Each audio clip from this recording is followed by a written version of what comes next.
अध्यक्ष महोदय, उत्तर उद्या माननीय सदस्य शरद सोनवणे यांनी जी सूचना केलेली उत्तर आहे, उद्या अगोदरच जुन्नर तालुक्यामध्ये रेस्क्यू सेंटर त्या ठिकाणी आहे. आता त्यांनी फक्त त्या ठिकाणी संख्या वाढवण्याची सूचना केलेली आहे. वन खात्यानं अतिशय गांभीर्यानं त्या ठिकाणीची जुन्नरचं जे बिपट रेस्क्यू सेंटर आहे त्याची संख्या वाढवण्याचं ठरवलेलं आहे आणि दुसरं रेस्क्यू सेंटर अहिल्यानगर जिल्ह्यामध्ये करण्याचं ठरवलेलं आहे. या दोन्ही सूचना आम्ही ऑलरेडी दिलेल्या आहेत. आता राताऱ्याला नाना पाटोले साहेब, जरा एक मिनिट, जरा नाना पाटोले साहेबांनी बसून बोलू नका. प्रश्न विचारला होता की या ठिकाणी त्या वाघांना आणि बिबट्यांना खाण्यासाठी काही सांबर, ससे, वानर, लांडगे राहिले नाहीत. नानासाहेब, आपल्या सूचनेच्या अनुषंगानं या प्राण्यांची प्रजनन वाढवण्याकरता, त्यांना संरक्षित करण्याकरता व्यवस्था करण्याची सूचना देण्यात आलेल्या आहेत. म्हणजे बकऱ्या बिकऱ्या आपण ज्या तो सध्या सोल्युशन आहे तात्पुरता, कारण त्या बिबट्यांना आणि वाघांना दुसरे काही प्राणी राहिलेच नाहीत म्हणून तात्पुरत्या शेळ्या आपण सोडण्याचं ठरवलेलं आहे आणि ते सोडल्या जातील आणि भविष्यकाळामध्ये एकही ठिकाणी त्या ठिकाणी मानवाची हत्या होणार नाही याच्यासाठी प्रयत्न केले जातील. चला, शेवटचा प्रश्न अब्दुल सत्तार. नागपूरला जर 10 किलोमीटरच्या अंतरावर बिबट्या आल्या तर याचा अर्थ संपूर्ण राज्यामध्ये आज जवळजवळ 9 ते 10 हजार बिबट्याची संख्या झालेली आहे.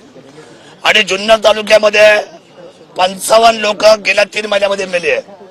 आता सरकार असं म्हणते की मानेला ताऱ्याचा पट्टा महिलांनी बांधला पाहिजे, शेतकऱ्यांनी बांधला पाहिजे, तरी शेती केली पाहिजे. अंगणामध्ये आमची मुलं खेळत नाहीये. अंगणाच्या बाजूने सौर ऊर्जेचं कंपाऊंड लावून, करंटचं कंपाऊंड लावून आम्ही आतमध्ये आलेलो आहे.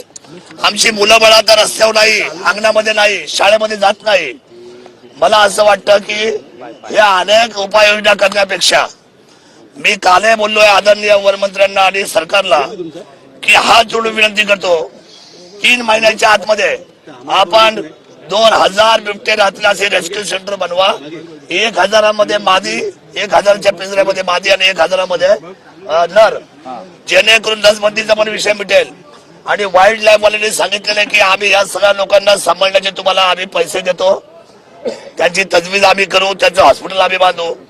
तातडीने शासनाने हे अधिवेशन संपायच्या अगोदर कुठल्याही परिस्थितीमध्ये 2 रेस्क्यू सेंटर, एक जुन्नर तालुक्यामध्ये आणि एक अहिल्यानगर मध्ये बनवावं, जेणेकरून हे आता इथून पुढे बिबटे हे तुम्हाला ट्रॅप करून त्याला विशुद्ध करून त्याची आपल्याला एक आपण काय म्हणतो त्याला ब्लू स्टार ऑपरेशन, आपल्याला अतिशय मायक्रो ऑपरेशन करावं लागेल आणि या लोकांना उचलून तुम्हाला जेर बंद करावं लागेल, त्यांना तिथे बसून खायला घाला. आज तुम्ही म्हणता की शेळ्या सोडणार, शेळ्या सोडून होणार नाही. त्या शेळ्या मुळात हे लोक जंगलातच राहत नाही. ही लोक जी राहतात ही सर्व आता उसाच्या आणि आमच्या घराजवळ जंगलाचा प्रश्नच राहत नाहीये. त्यामुळे ही काय तज्ञ लोक जे आदरणीय मंत्री महोदयांना जे सल्ले देतात त्या सर्व सचिवांना माझी विनंती आहे, आपण मुंबईमध्ये राहता, फ्लॅटमध्ये राहता, आपण सिक्युरिटी मध्ये राहता, तुम्हाला ग्रामीणची अवस्था माहित नाही, तुम्हाला जनतेची अडचण माहित नाही. 3 महिन्याचं बाळ, 4 वर्षाचं बाळ, 6 वर्षाची बाळं, त्याच्यानंतर महिला भगिनी शेती करताना या सकाळ दुपार संध्याकाळ, बरं आता दिवसा पण हल्ले व्हायला लागलेत. आज दिवसा माणसं बाहेर पडले तर त्यांच्या डायरेक्ट अंगावर येतो. त्यामुळे मला असं वाटतं बिबटचा विषय अतिशय भयंकर आहे आणि आपण राज्य आपत्ती घोषित केली पाहिजे बिबट्याच्या बाबतीत, राज्य आपत्ती. आणि राज्य आपत्ती घोषित करून तातडीने मुख्यमंत्र्यांनी सुमोटो आजच्या आज निर्णय केला पाहिजे की 2 रेस्क्यू सेंटर, हजार बिबटे आपल्याला जेरबंद करतील आणि जेरबंदची मोहीम ही राज्य शासनाने राबवली पाहिजे आणि कोणत्याही परिस्थितीमध्ये या बिबट्यांचा बंदोबस्त केला पाहिजे. इथून पुढे एक सुद्धा बळी सर्वसामान्य शेतकऱ्यांचा आम जनतेला मान्य नाही. आणि जर असा एक जरी बळी इथून जात असेल तर मला असं वाटतं की आपण सगळे जबाबदार आहे, सरकार जबाबदार आहे. जसं प्राणी महत्वाचा आहे, एक तर आम्ही जंगलात जात नाही, तो जंगलातला प्राणी आता आमच्याकडे राहायला आलेला आहे. त्यामुळे आम्ही फॉल्टेड नाही, फॉल्टेड आता तो प्राणी आहे. एक तर त्याला इतके पिल्ल होतात, तो माणसाच्या असलेल्या प्रजातीमधला आहे. त्याला खरं तर वर्ल्ड वाईड मध्ये कसं काय त्याला 1 नंबर मध्ये घेतलंय, तो खरं तर मी तुम्हाला सांगतो शेड्यूल 2 मध्ये जायला पाहिजे. हा शेड्यूल 1चा नाहीच. त्यामुळे आज फार मोठ्या संख्येने बिबट्याचा वावर होतोय, हल्ले होत आहेत, माणसं मरतायत, लहान मुलं मरतायत. मी मनापासून माझ्या मायबाप सरकारला विनंती करतो. एकनाथजी शिंदे साहेब तिथे तातडीने आले होते, त्यानंतर वनमंत्री आले होते.